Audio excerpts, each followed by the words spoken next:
Hello, my name is Ethan Simon, and today I'm going to be talking about An Enemy of the People.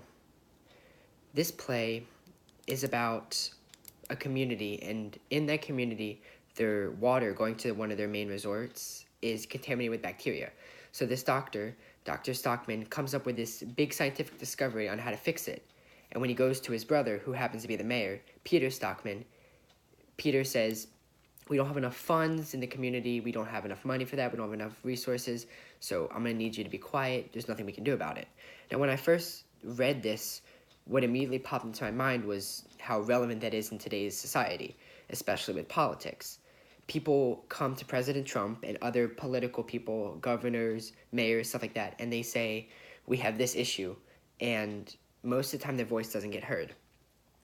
For example, one of the clear examples is the Flint water crisis, because water and bacteria, it's almost 100%, you can make the connection, but there's something deeper there. When people in Flint had their water being contaminated, they spoke up, and there was a solution. There had to have been. There must have been something that somebody could have done, but it didn't happen. More and more, the water became worse and worse. People weren't being able to get fresh water, and when the government heard about this, they tried to do the best, but there's nothing that, they didn't do anything to help.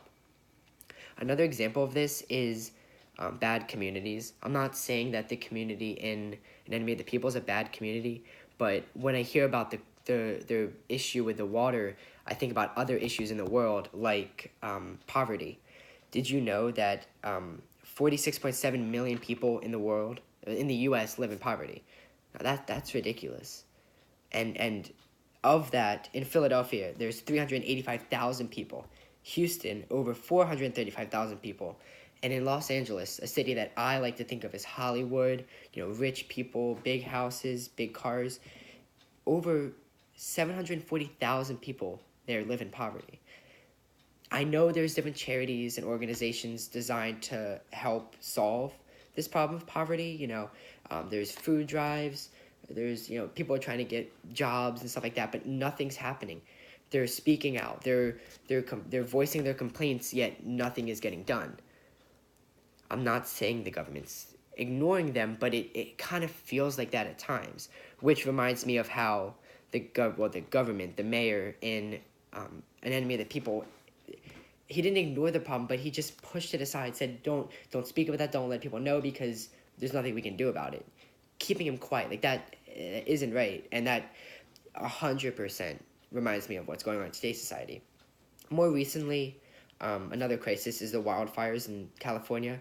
I was watching the news, and the guy came on, and he was asked all these questions, how people are doing, what the community's trying to do, and after he answered all that questions, he was asked, is there anything you would like to say to President Trump? And he said, put down the phone, stop tweeting, please send help, do something. They feel like their voice wasn't being heard. They feel like they're speaking and nothing's happening. So another way that An Enemy of the People is in today's society is the freedom of speech. This isn't a huge part of the play, but I felt that when Dr. Stockman spoke out about his idea, and it got shut down, I felt like his voice wasn't being heard. He wasn't being listened to.